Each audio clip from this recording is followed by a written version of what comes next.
Assalamualaikum warahmatullahi wabarakatuh. Perkenalkan, nama saya Ahmad Najib Sidki. Saya mahasiswa Institut Setiami Kampus A Kota Bekasi. Di sini saya akan memaparkan sebuah materi yang berjudul Teori Media Massa dan Teori Komunikasi Massa. Langsung saja kita ke pembahasan materinya. Alasan mempelajari komunikasi massa, yaitu perubahan masyarakat dari tradisional ke masyarakat modern. Keberadaan media massa sangat mempengaruhi proses komunikasi masyarakat modern. Ketergantungan yang tinggi pada media massa menjadikan media sebagai alat pembentuk respon masyarakat. Oleh karena itu, mengkaji dan mempelajari media massa sebagai salah satu alat dalam komunikasi massa menjadi sangat penting. Pentingnya media massa. Yang pertama, media merupakan industri yang menciptakan lapangan kerja, barang dan jasa, serta menghidupkan industri lain yang terkait.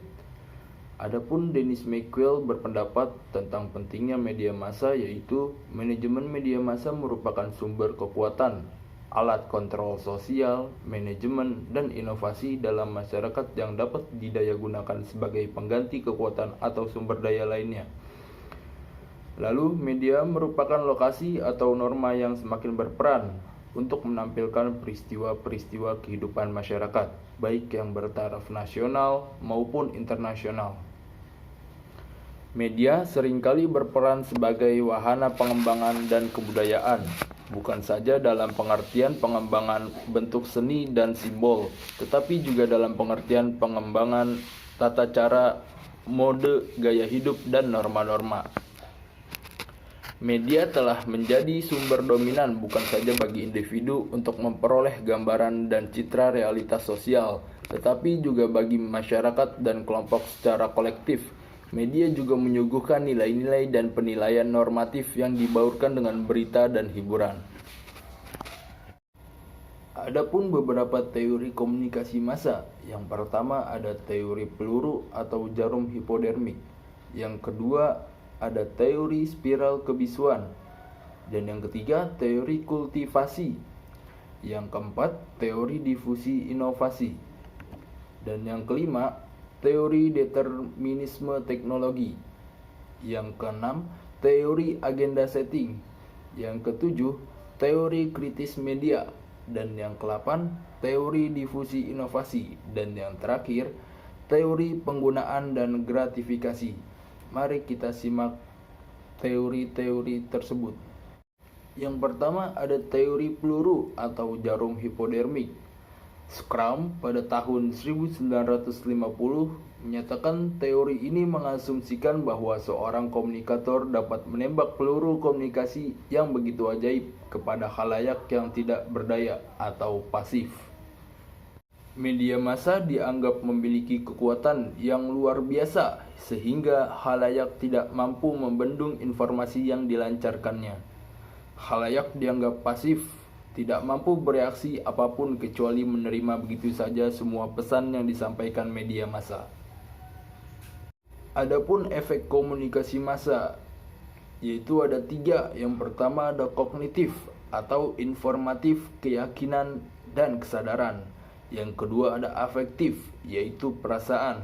Dan yang ketiga konatif atau behavioral, yaitu perilaku. 2.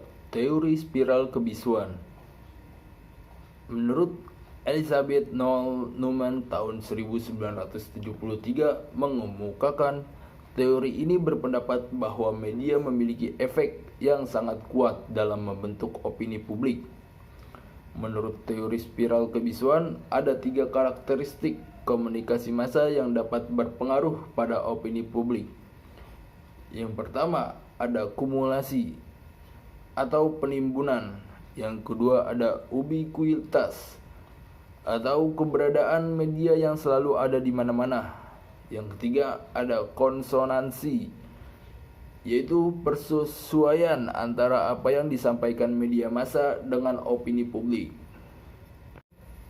A. Kumulasi, accumulation atau penimbunan, yaitu seperti halnya tetesan air secara bertahap dapat menghancurkan batu. Topik yang dominan secara otomatis membisukan orang yang berbeda ideologi terhadap opini yang berkembang.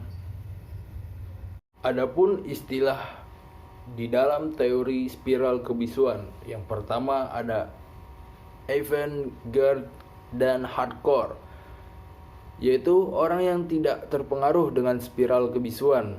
Orang yang dimaksud di sini adalah orang yang selalu menentang. Selanjutnya ada inovator social change, yaitu satu orang ini mengungkapkan dan berani berbicara. Spiral of silence terjadi karena 3 faktor.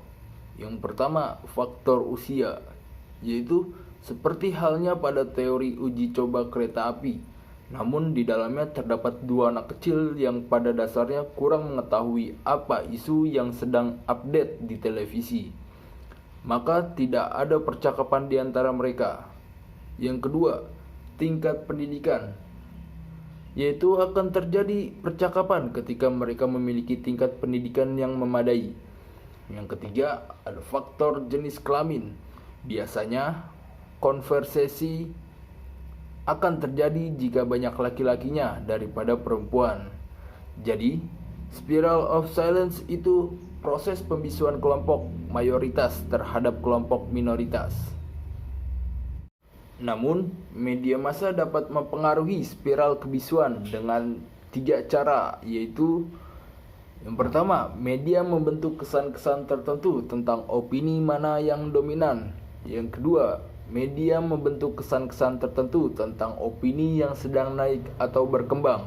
Yang ketiga, media membentuk kesan tentang opini yang mutlak diperhatikan khalayak tanpa menampilkannya secara khusus. Mungkin itu saja pemaparan materi yang bisa saya sampaikan pada saat ini. Kurang lebihnya saya mohon maaf. Wassalamualaikum warahmatullahi wabarakatuh.